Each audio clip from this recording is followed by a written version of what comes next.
Thank you very much, Dash. And next up is going to be another Fire and Ice matchup as we have all day long. It's amazing that it actually panned out in that way. But it is going to be PraY versus LeX, and this is going to be a match of minds here. Both of these guys coming in from the bot lane. We'll see what they can produce. Yeah, and you know, as you talked about, both from the bottom lane, both have been playing just consistently 80 carries. That's as true. with everybody else, not really wanting to change from it. But PraY has been playing, you know, a little bit different. Draven has slipped in there for PraY. We know he used to play it a whole bunch, but finally got that in his game yesterday. Played it into a cannon as well. I got you, buddy. Don't worry. You got hands. I got it. Great Fast job. hands. Used to it. Used to this kind of weather from where I'm This from. is true. But, you know, it just is such an interesting matchup here. Who is going to be the better AD carry? Because LeX is the only CIS player left in this round.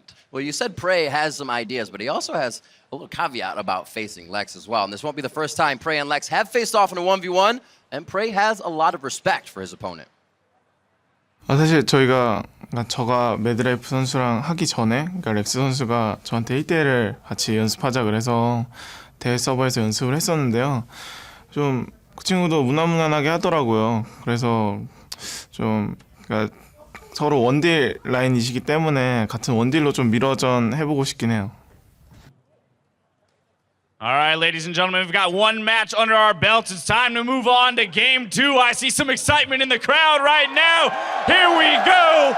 Our contenders on the blue side. Starting for Team Fire. He doesn't need any divine help. Ladies and gentlemen, let's PraY!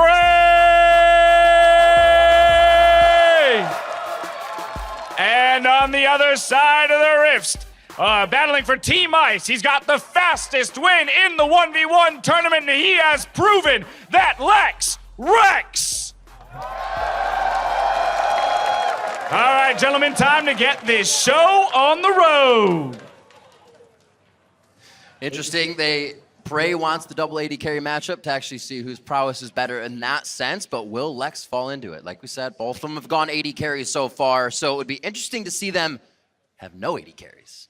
It would be. I'd actually be interested. This always sounds really boring to everybody, but a Caitlyn versus Caitlyn mirror matchup is actually very intricate. It sounds boring, but the one we had in IWCA was BRTT versus Kira, and it was such an intricate matchup, just how trap usage went, Peacemaker All right, yeah, I can see the new traps. All right. It didn't get to 100 CS. It was like level 4, level 5s. You know, Kira got the kill. It was an interesting one. You can basically attack each other from each turret. I hope it doesn't go to 100. It's good. I hope it's not Caitlyn in some respects, but, you know, we've seen Kalista mirrors, we've seen Lucian mirrors. I'd like to see something a little different. I see a Quinn mirror. Quins mirror. Blind each other back and forth. I don't know if it's going to work, though. What would you choose in a 1v1? What would I choose? I did choose Brand in a lot of the 1v1s that I did as practice leading up to this. Didn't go so well.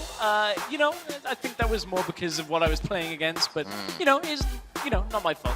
Always blame it on other people, Rick. That's what I found. Of course. That's how you go through things. That's why we 1v1, so that you can never blame it on other people. Yeah, we've seen the Kindred now on the ban list, going away once again. Way too powerful once you get that level 3, even level 1, 2. Definitely too strong to be in here. Team Ice ban, PraY, already smiling. I love that these guys go into this, they're like, yo, I'm nervous.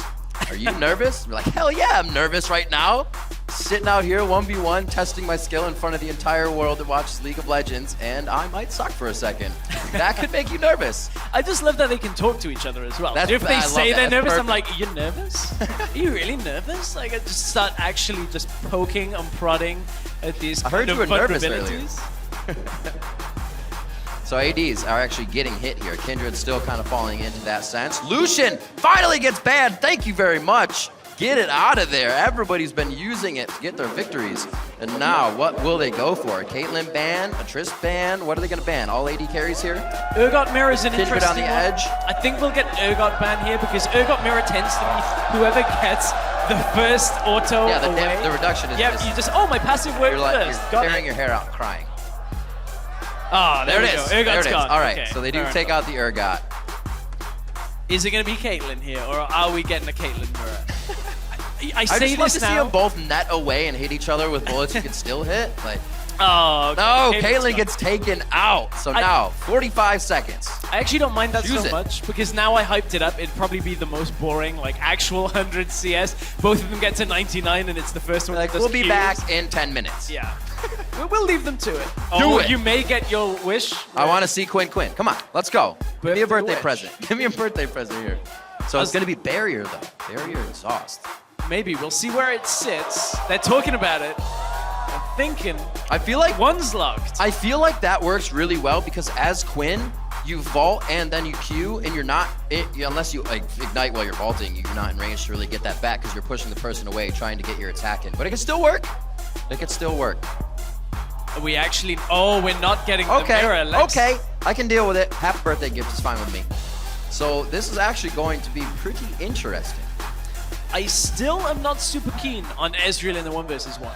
Just because of how Mystic Shot blocks a lot of your damage. The same can be said for Quinn, although her Q does deal AoE, which is really annoying. We were talking about this backstage, actually. Riv, you were It's actually so annoying, getting but I triggered love by it watching Huni. because I've been playing Quinn. It's just that you can vault people back into their minions when you're playing her top lane, and you can still hit her with Q because you said AoE. It's just so much fun. And right now, she's super, super powerful, and I think PraY really has an upper hand here. I'm sorry, Lex. I was going to say, and I think Lex, I was like, Ezreal could do good. Could actually, can avoid a lot of the chase potential from Quinn. You just arcane shift true. away. So that actually may be an area that PraY does have a slight advantage.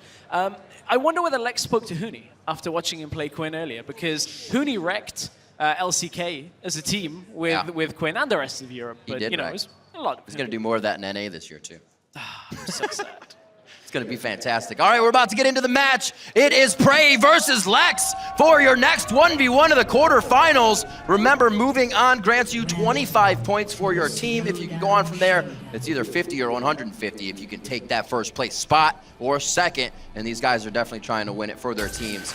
That may really bringing on the nervousness as well. With how close the points are, there's a little more pressure on the shoulders. Same start from both sides here as we would have expected. What are we looking at? Runes and Masteries, just Grasp of the Undying. Yep. As usual. Grasp of the Undying, 668 for both of these players. Okay. So looking Okay. at the sustain game is what the two of them are doing. You can see PraY has established control with the wall. Yep.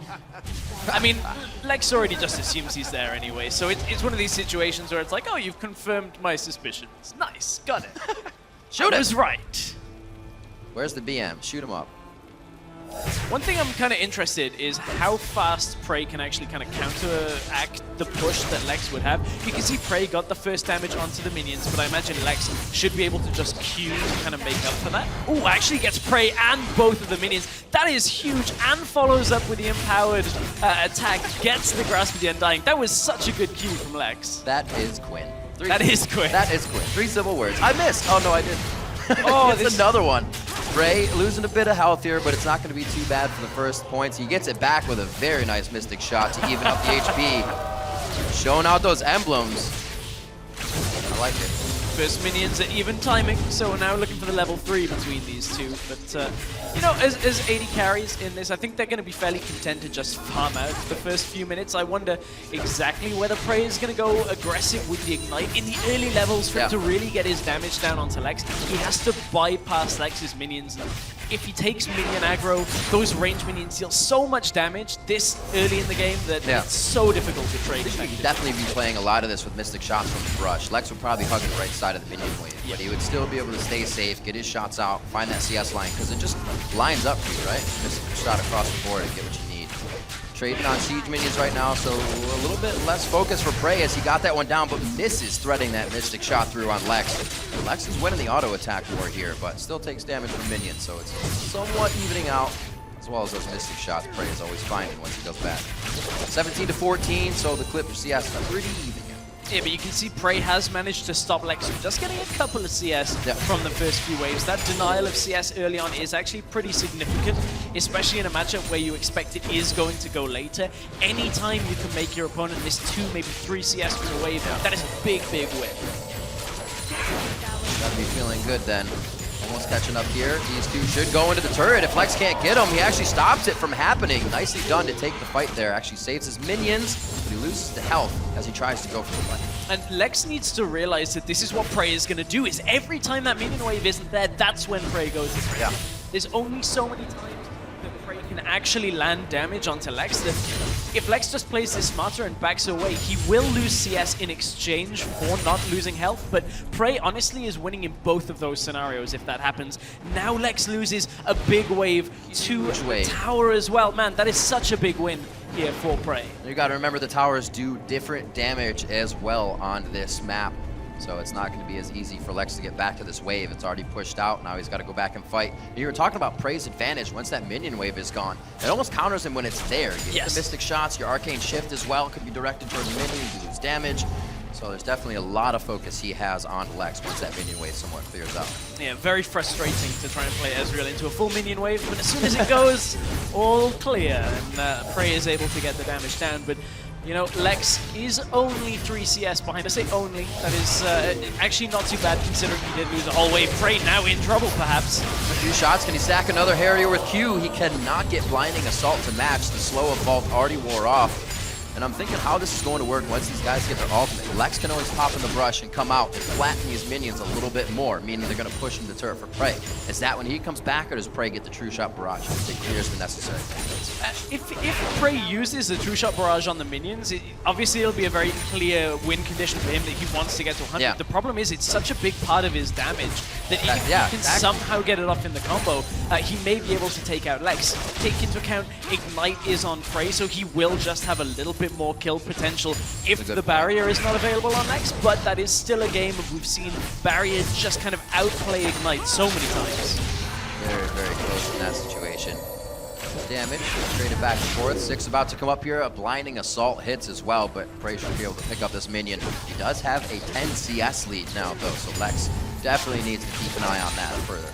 And that's all from LeX trying to trade into PraY, and PraY just saying, okay, I'll lose some health, but gain the CS, and LeX has been missing it at the same time, and it's a very clear objective from PraY, just to make sure he's not losing too much and getting the CS at the same time. So LeX right now is going to have to do something. He will be able to get back into lane pretty quickly. 6 versus 5 though here. That was going to be the Harrier stack. He didn't get the extra shot off. You're right, though. I was waiting for the True Shot Barrage to come through. That's all of PraY's mana at this point. He does have the Biscuit for a slight chunk. That Relic is up, and it's going to be Lex's because Valor comes out to help. Very nicely done. That actually helps him from dying. It helps LeX in the sense that he gets a little bit of health back, but look at what PraY managed to do. He pushed the wave into the turret, forced LeX not to auto-attack for a while. LeX had to move all the way around and then try and get a couple of last hits just with the end of his ultimate, but PraY right now is in such a commanding position. It's such a good spot for him to be in. Lex's first back was that Doran's Blade and the armor. Really, like, relying on the Harrier damage to be really what he needed, but puts the 2 longswords in there, realizing could be some finalizing kills if he had some extra damage earlier, and the serrated dirt coming up for PraY. And in an AD versus AD matchup, armor is actually very efficient because not only does it reduce the damage that you're going to take from basic attacks, but also against the abilities. The thing is, Ezreal does have a little bit of AP scaling. It's only a tiny amount, so you would never want to itemize magic resist against him, but he's just one of the champions that it's ever so slightly less efficient on. The likes of Illusion, you basically just reduce the damage from everything in his kit. Unless you have the old Runeblade of Ezreal. Oh, I don't want that back. No. I don't want it. Nope. 64 to 50. Things are getting tight here in the CS realm. It does not look like a turret will fall in this match, or a champion for that matter. Both have been kills across the board as these players have made it to the quarterfinals on either end. Fire just picked up 1 more win, so Ice is looking to get this. LeX goes in, uses Blinding Assault, but actually misses after the vault. A very nice Arcane Shift. That could be it. The Ignite is down, but the barrier's out. PraY fighting off. No more Harrier stacking coming in for LeX, and PraY gets the 1v1 win. And that's one of the big drawbacks here with the Quinn is if you can't get the chain combo, the Vault auto, Q auto follow-up, you just don't quite have as much damage as you should. I like the game plan from PraY. Not only was he playing a more mobile champion, also took himself a little bit of armor penetration from the serrated Dirk, and you can just see just how much damage he's got. All he had to do, dodge out a Q from LeX and just make sure he can land the last bit of damage. Didn't matter about the barrier, just from how much stronger PraY was there. That really was awesome too. Most of the time PraY was just dodging himself out, dodging the Blinding Assault. He was good on it, and then that time he said, no, I have an extra trick up my sleeve. I didn't even see that coming. Very nice job to PraY. You can see him fanning himself off. He is on fire right now. Another Ice member down. Fire comes up with 2 wins in the 1v1. Now Ice still versus Fire for the next 2 matches. Ice versus Fire, Ice versus Fire. Ice still has a chance to pull out 2 wins for themselves. But what it does mean is Team Fire do now have 50 points. In fact, 75 points secured. That's true. Because they have 1 in the quarterfinals, 1 in the one in the semifinals, 1 in the finals guaranteed. Yep. So that is already a fair chunk That's of points true. to add to their Like the tally. point system. The only way that can really be evened up is now if Ice win back-to-back both games. That would mean Kasing would have to win. Who's up? And Froggen would have to win. Which actually doesn't seem that unlikely. I say that, I'm starting to believe in Kasing Kasing. has been scary. I have been starting to believe in it, even though he doesn't believe in himself or understand how he's doing this. There's still a factor of belief there for me. But I don't know, Double Lift, when he went at Reckless yesterday and he was like, I have a more aggressive play style, this is how it happens. And he literally went aggressive, took out Reckless in that aggressive play style. So I don't know if Kasing's going to be ready for that. They do both play from the bottom lane of different spots. So he's used to playing against AD carries. We'll see. It's also been a bit of a tough breakup there. It's with the it hasn't even settled. They were only just together, now they're apart. An ocean between the two, and now they have to fight.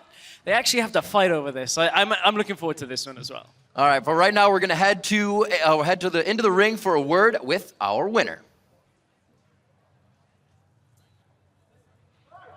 Thank you very much, Riv, standing by with PraY and Homin to do some translations. First off, congratulations, another victory, moving on to the semifinals. I want to get into your champion pick, though. You picked up the Ezreal. A lot of players have been shying away from champions that have skill shots because it's much less reliable in the 1v1, but you went with it regardless. Why were you so confident in picking Ezreal? 우선 4강 진출을 축하드리고요. 그 이지를 픽에 대해서 좀 여쭙고 싶은데요. 그동안 많은 선수들이 스킬샷 위주 기반의 챔피언들을 좀 그 기피해왔는데 이유는 좀 더 불안정하다는 이유로 그 어떠한 이유로 이제 이지를 픽해야 되는지 말씀해 주세요. 제가 좋아하는 챔피언이기도 하고 일단 스킬샷을 다 맞출 자신이 있었기 때문에 네, 이즈리얼을 골랐습니다. Ezreal is a champion that I usually enjoy to play with, and I had confidence that I could actually hit those skill shots. Hitting those skill shots, obviously extraordinarily helpful in the victory there. Next up, looking at the tournament as a whole, I want to get your opinion on who your toughest competition might be moving down the line. 이제 4강 결승전 남았는데 우승하기까지 가장 난적이 누가 될 것 같으신가요? 일단 경기를 보니까 일단 비혁슨 선수가 좀 거의 좀 쉽게 이기시는 것 같더라고요. 그래서 좀 그 선수가 제일 좀 부담되는 것 같아요. So looking at the past games, I think Bjergsen actually won his games pretty easily. He knows how to win, so I think he's going to be a very hard opponent. Well, I know the American fans will appreciate that vote of confidence for Bjergsen. And then, of course, next up in the ring, we've got Kasing versus Double Lift. I want to get your thoughts on that matchup because Kasing, I interviewed him before, and he said he doesn't know how he's winning. But maybe you know how, and do you think he has what it takes to beat Double Lift? 다음 경기로 카싱 선수와 더블립 선수가 경기가 있을 예정인데 이전에 카싱 선수 인터뷰했을 때는 본인이 자기도 어떻게 이긴지 모르겠다라고 얘기했어요. 혹시 프레이 선수 보기에는 카싱 선수가 어떠한 이유로 이기고 있는지 지금까지 말씀해 주세요. 저도 사실 카싱 선수가 보면서 이길 줄 몰랐는데 좀 그러니까 상대가 좀 방심해서 카싱 선수가 좀 이기는 것도 어느 정도는 좀 있는 것 같아요. I also don't know why Kasing's winning. I think that his opponents are kind of underestimating him while playing him, so maybe that played a little factor in. All right, well, that's as good a guess as any, I guess. Well, again, PraY, I want to congratulate you on your victory. All of your games have been very exciting to watch. Can't wait to watch you play tomorrow. And Homin, as always, thank you for the translations. We're going to throw it back over to the guys at the desk for a little bit more on that matchup.